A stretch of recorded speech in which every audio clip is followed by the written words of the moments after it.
Sicario a los 14 años, una vieja realidad que quedó al descubierto en Medellín. La historia del niño sicario ha causado una enorme conmoción en el país. El menor de 14 años asesinó a sangre fría a 2 ciudadanos en esa ciudad. A partir de un video revelado en redes sociales, el caso se volvió viral y se conoció la historia que había detrás de esta tragedia. Se trata de un complejo panorama que hace recordar a las terribles maras en América Latina y que ocurre en este momento en la capital de Antioquia. En esta oportunidad sucedió en la Comuna 13, en donde diferentes grupos delincuenciales se disputan ese territorio. Hasta el momento se sabe que el niño pertenece a una banda denominada como La Torre. Yo soy Cristina Castro y hoy, junto con José Guarnizo, editor general de Semana.com, y Daniel Rivera, editor de Nación de Semana, les hablaremos de uno de los temas más importantes del día en nuestro portal. José, ¿qué se ha sabido de este caso del niño de la Comuna 13? Cristina y oyentes, pues lo primero es que esto no es un caso nuevo en Medellín. Esta ciudad viene sufriendo la guerra de bandas y de combos, como los llaman allá, desde hace varias décadas. Pero en este caso en concreto, recordemos que este caso ocurrió a eso de las 6:30 de la tarde del miércoles 27 de marzo a las afueras de una licorera llamada La Gargantica. Esto es en la Comuna 13, en el sector de San Javier. El niño pasó caminando frente a un local y disparó contra el administrador. Se llamaba Darío Alexis Ateortúa, de 43 años. Las balas también alcanzaron a Mateo Cuesta Petro, de 20 años, que era un ayudante en esa licorera. Y todo esto quedó grabado en un video de seguridad. Las imágenes son bastante fuertes. Justamente recién ocurrieron los hechos. La alcaldía de Medellín, a través de Mateo Gutiérrez, el subsecretario de Seguridad, se pronunció así al respecto. Lo que sucedió ayer en el barrio Santa Lucía es muy doloroso para la sociedad en general. Y lo que decía el alcalde, y lo ha repetido muchísimas veces, nosotros podemos seguir invirtiendo en materia física, podemos seguir persiguiendo a las estructuras delincuenciales, a sus coordinadores y a sus cabecillas, pero hoy necesitamos que como sociedad hagamos una reflexión, y es que está pasando de puertas para adentro. Un niño de 13 años con un arma de fuego mata a 2 personas y deja herida a una. La pregunta nuestra es: ¿dónde está la familia? Este niño, ¿por qué no estaba en el colegio? Lo que no hagan las familias en su hogar no puede esperarse solamente que el Estado lo resuelva después en la calle. Nosotros hacemos un llamado muy especialmente a la ciudadanía de Medellín, y es que protejamos a nuestros niños. Un niño de estos está siendo instrumentalizado por las estructuras delincuenciales. Lo inducen a la droga, lo inducen al delito y de esa manera cometen este tipo de hechos. Gracias a la reacción de la Policía Nacional se pudo dar la captura del menor, se le incautó el arma de fuego con el cual cometió este homicidio. Tenemos entendido, y por información, que hoy fue la madre a presentarse a responder por el menor, y se están adelantando todos los procesos de restablecimiento de derechos, pero definitivamente eso es algo muy doloroso y le hacemos el llamado a la ciudadanía, a nuestros padres, como lo ha dicho el alcalde siempre: cuidemos a nuestros niños, estemos pendientes de ellos, no dejemos que salgan del colegio, y muchísimo menos de que tengan amistades o vínculos con estructuras delincuenciales, porque lo que están haciendo es instrumentalizarlos y de esa manera pues seguir perpetuando la violencia en la ciudad de Medellín. ¿Él sabe qué banda delincuencial era la que lo estaba utilizando para ese tipo de delitos? Eso en este momento es materia de investigación. ¿Y qué va a pasar con el menor, teniendo en cuenta que tiene solo 13 años? Se inicia un proceso de restablecimiento de derechos de acuerdo al sistema de responsabilidad penal para adolescentes. ¿El interés de estas bandas concretamente es cuál? ¿Las madres los entregan o ellos los reclutan? Esos son temas muy particulares, o sea, no se puede generalizar que todos los casos obedecen a una misma dinámica. Este caso en particular está siendo investigado por la Policía Nacional con el acompañamiento nuestro. Se le va a brindar todo el acompañamiento psicosocial a la familia, pero nuevamente la reflexión, invitar a toda la ciudadanía: cuidemos a nuestros niños porque son niños que están siendo instrumentalizados, y definitivamente si nosotros como institucionalidad seguimos invirtiendo en lo físico, seguimos persiguiendo la criminalidad, también requerimos el compromiso ciudadano de manera tal de que se le inculquen valores y principios a los niños y que las familias estén atentos de lo que están haciendo ellos en las calles. Bueno, pues como lo decía hasta ese momento el subsecretario Mateo Gutiérrez, pues ahí se presumía que el niño tenía 13 años, y esto fue porque él presentó una tarjeta de identidad de su hermanito intentando de alguna manera librarse de una captura. Eso quedó en evidencia también cuando el caso llegó al Palacio de Justicia de Medellín. Buenas noches, mi nombre es Catalina Piedrahita Gutiérrez, juez coordinadora del Centro de Servicios Judiciales de los Juzgados Penales para Adolescentes, y como tal me permito aclarar que el adolescente aprendido el día de ayer en inmediaciones de la estación Santa Lucía de esta ciudad Cuenta con 14 años de edad, razón por la cual fue judicializado por uno de los juzgados de control de garantías de Medellín. Esto es, se adelantaron las audiencias de legalización de la aprehensión, formulación de la imputación e imposición de medida de detención preventiva. La confusión de la edad se originó inicialmente por cuanto el adolescente indicó que tenía 13 años y otorgó el número de tarjeta de identidad de otro adolescente, situación que fue verificada por la Fiscalía y por ello ingresó al sistema de responsabilidad penal para adolescentes. O si uno se pregunta qué pasa en una ciudad como Medellín después de ver una historia tan dramática como la de este niño que han llamado el niño sicario, que suceda justamente en una ciudad tan llena de contrastes, porque por un lado es una ciudad muy pujante, una ciudad muy rica con una infraestructura envidiable, pero también es una ciudad que hemos visto tiene un problema de seguridad que no ha logrado resolver en más de 2 décadas. Y precisamente sobre esta reflexión habló el alcalde de Medellín, Federico Gutiérrez, sobre la situación que vive este menor de 14 años. De un niño que llegó a tal deterioro, a tal punto que se convirtió en sicario. Y ese es el ejemplo de lo que ha pasado, donde se ve un deterioro moral inmenso y donde yo lo que quiero hacer un llamado hoy es que la responsabilidad no solo es del Estado. En la familia hay una gran responsabilidad. Yo quiero hacer un llamado a las mamás, a los papás, a los abuelos, a las abuelas, a los cuidadores. Para que este niño haya llegado a ese punto han tenido que ocurrir cosas terribles al interior también de su hogar. Este niño estaba desescolarizado desde el 2018. Por eso la insistencia nuestra en que los niños vuelvan a estudiar los que se han salido. Por eso mi obsesión de que no haya un solo niño por fuera del sistema escolar. Aquí se viene dando una lucha en contra de las estructuras criminales. Pero yo he hablado, mire, la ciudad ha tenido un avance físico muy importante. Pero la pregunta es qué tanto nos hemos transformado como sociedad. Esa es la pregunta de fondo y tiene que ser es para todos los ciudadanos. Aquí el problema allá en Medellín no es si hacemos más Metrocable o no, se van a seguir haciendo. El centro está renovando, entregamos un Metrocable de 15 días, en octubre entregaremos el otro, pero la pregunta es ¿de qué sirve? De que tengamos una ciudad que la vamos poniendo a punto, que la vamos mejorando cada vez más, que la ponemos bonita. Y la inversión no puede ser solo de las fachadas para afuera, sino de las fachadas para adentro, también en los hogares. Bueno, Cristina y oyentes, pues justamente en este momento estamos en comunicación con Daniel Rivera, es el editor de Nación de Semana.com. Él está en este momento en Medellín. Daniel, muy buenas tardes. Buenas tardes, José y Cristina. Bueno, Daniel, en términos de seguridad, ¿cómo está Medellín en este momento en el tema de cifras de homicidios? Y sobre todo, ¿cuál es la situación que se vive, por ejemplo, en sectores como San Javier, la Comuna 13, en cuanto a la guerra de combos? José, pues tenemos en Medellín en este momento 163 asesinatos a lo que va del año. Esto representa 22 asesinatos más que en 2018. Es una cifra muy alta que tiene pues consternados a varios defensores de derechos humanos. Y en la Comuna 13, hay que aclarar que en la Comuna 13 y en toda la parte occidental de Medellín se concentra más o menos el 80% de los homicidios de este año. Eso nos dice que está ocurriendo una guerra o un reacomodamiento de estructuras criminales en el occidente. ¿Cuál es la particularidad del occidente? Que es lo que conecta Medellín con la vía al mar, lo que conecta con proyectos de mucha importancia como es la minería Muriticá, los puertos del Urabá, el túnel del Toyo, el túnel de Occidente, y es un sector muy apetecido por estructuras.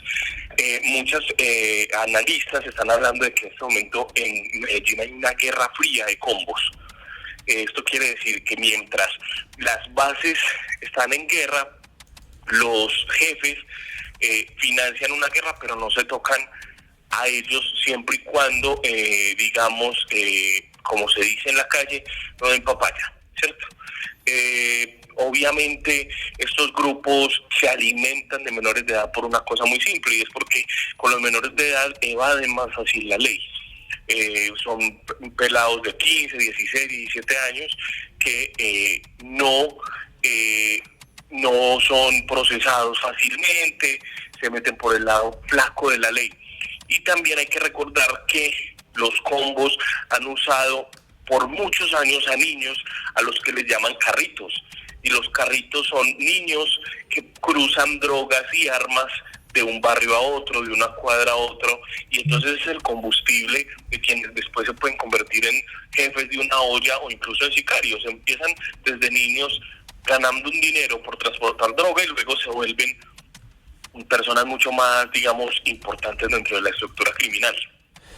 Daniel, y por último también, pues bueno, el alcalde Federico Gutiérrez decía frente a este caso que pues esta es una ciudad que tiene pues una gran infraestructura, pero que esto empezaba en el hogar. Sin embargo, también ha habido varias críticas al tipo de intervención que ha hecho esta administración, no solamente en la Comuna 13, sino en el tema global de seguridad.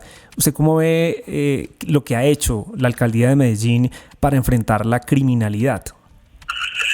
Bueno, la alcaldía de Medellín ha sido muy polémica en este punto porque digamos que han capturado hoy, este miércoles, capturaron a Chicho, que es el jefe de la banda La Terraza, una de las bandas de la línea de Douglas, ¿no? Comandada por Douglas, y él es el jefe número 134 que se captura en la administración de Federico Gutiérrez. Es una cifra pues muy importante, ¿no? Son más de 3.000 capturas desde 2016. Sin embargo, Federico Gutiérrez no ha logrado desmantelar una sola banda, ¿no? Entonces se capturan jefes, pero un jefe capturan un jefe y a la hora hay otro, ¿no? Capturan 10 pelados que están en una esquina y que se encargan de una olla, y esos pelados tienen reemplazo ya. O sea, la estrategia parece ser efectista, ¿no?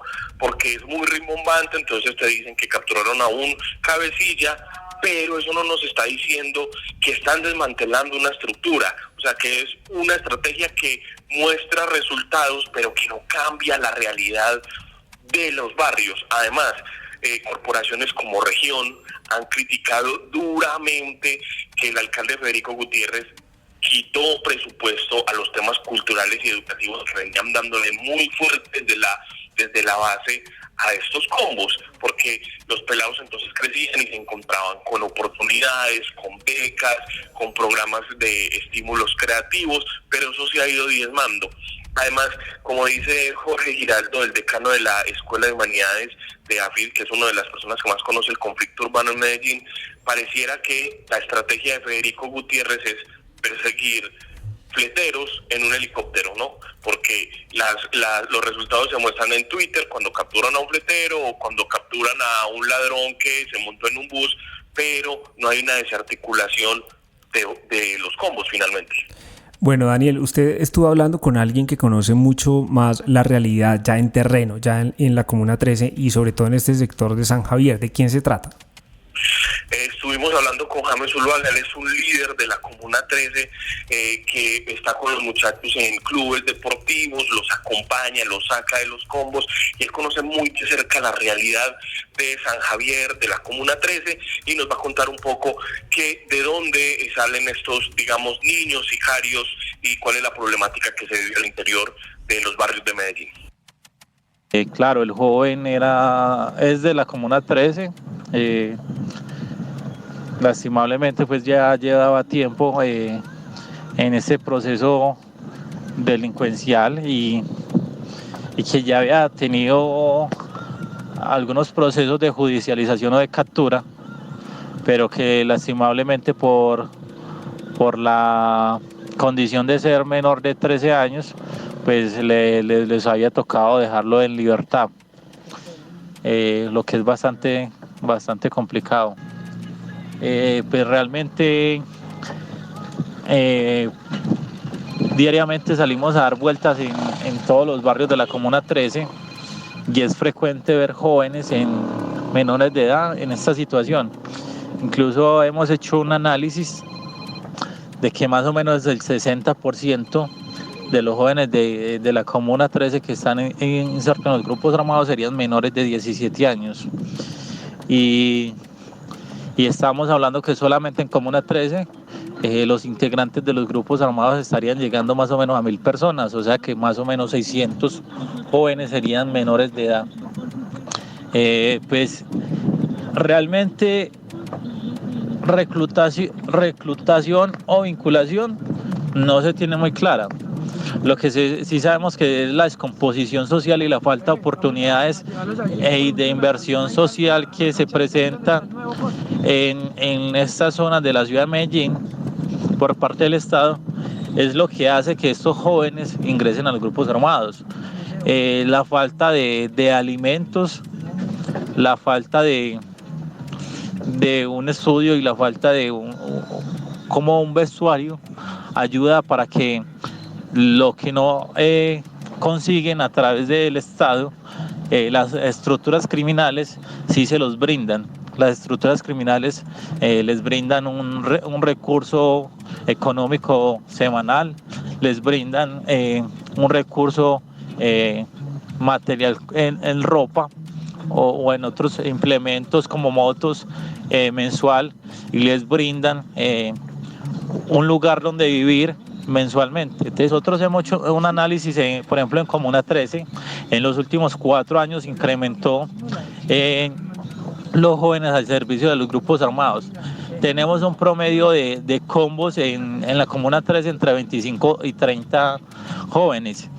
Y de esos 25-30 nosotros estaríamos diciendo que a lo menos 15 de estos serían menores de edad. El tema de los padres, que es la quinta pregunta y la última, estaríamos hablando de que a lo menos la mayoría de esos jóvenes que son reclutados o son vinculados a estos grupos armados, pues vienen de un hogar descompuesto, o tienen mamá o tienen papá, y muchos de estos por estar laborando dejan a sus hijos al cuidado de otras personas, o a veces los dejan sin cuidado de nadie, y por eso es que son tan fáciles para que estos grupos les hablen y puedan convencerlos de que ingresen a estas estructuras armadas. Estamos en este momento, en este podcast, José, con el doctor Francisco Bernate. Él es un reconocido penalista y nos va a contar un poco cuál es la situación jurídica de este niño menor de 14 años que cometió pues semejante delito en la ciudad de Medellín. Doctor Bernate, nosotros quisiéramos preguntarle a qué se enfrenta este pequeño que en este momento pues tiene cargos tan duros como el del sicariato. Muchísimas gracias por invitarme a este podcast, del cual soy un asiduo oyente. Muchísimas gracias. En efecto, este es un hecho atroz, y lo primero que hay que señalar es que un menor a partir de los 14 años tiene una responsabilidad legal, y por ende pues este chico va a afrontar un juicio que está regulado en el Código de Infancia y Adolescencia, y que puede eventualmente terminar no con una condena en prisión, pero sí con una privación de la libertad, porque, insisto, a partir de los 14 años se asume una responsabilidad por ciertos delitos, los más graves, entre ellos, por supuesto, el delito de homicidio. ¿Cuál es la diferencia en términos prácticos de que él tenga en este momento 14 años o tuviera, por ejemplo, 19? Bueno, sí hay una diferencia grandísima en términos prácticos, ¿no? Y de entrada, pues la detención de los adultos, en este caso, pues es mucho más flexible, que permite. Así que en Colombia es la regla general. En el caso de los menores, la detención preventiva debe ser una medida muy excepcional. Los centros de reclusión son muy diferentes.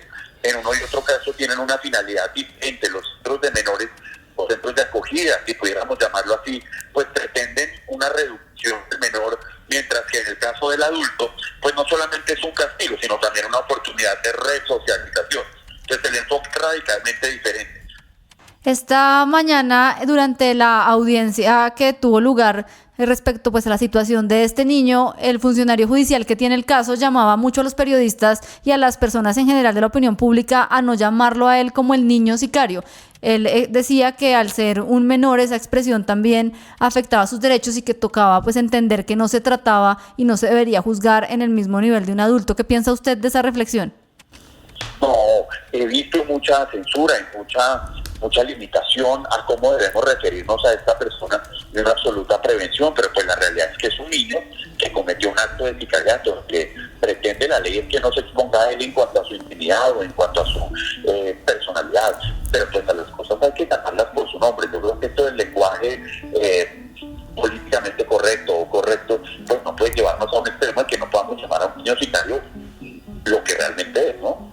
Doctor Bernate, estas situaciones siempre abren un debate irresuelto en Colombia sobre desde qué edad o cuál es lo ideal en una sociedad para la responsabilidad penal de los adolescentes. Hay muchas personas que opinan que nuestro país debería adoptar esas reglas pues mucho más duras que tiene, por ejemplo, Estados Unidos, que juzga a niños desde muy tempranas edades, y hay quienes siguen pues reforzando la idea de que este sistema penal sea mucho más garantista. ¿Usted piensa que endurecer las penas o bajar la edad de los niños en términos de este tipo de delitos es la solución a este problema de que usen los niños para poder ejercer pues cierto tipo de crímenes, pasando un poco en la impunidad?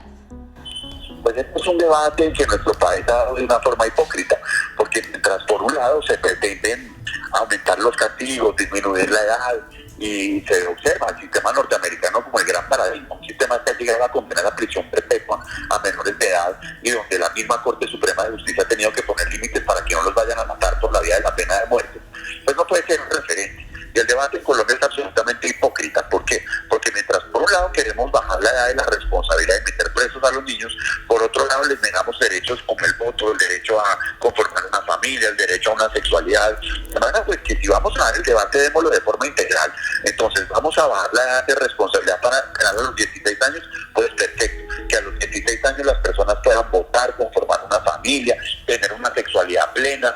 Yo no le veo ningún problema a que bajemos la edad. Creo que, por supuesto, la sociedad y la juventud de hoy es muy diferente a la que era hace unos años, y si les vamos a dar más responsabilidad, pues bienvenidos también a un catálogo mucho más amplio de derechos a los que tienen hoy en día. Bueno, pues ese es el debate que está abierto en este momento en Colombia. Los invitamos a que se conecten a semana.com, lean pues las historias que tenemos publicadas respecto a este caso que ha conmocionado tanto al país. José, Daniel, doctor Bernate, muchas gracias por habernos acompañado en este podcast.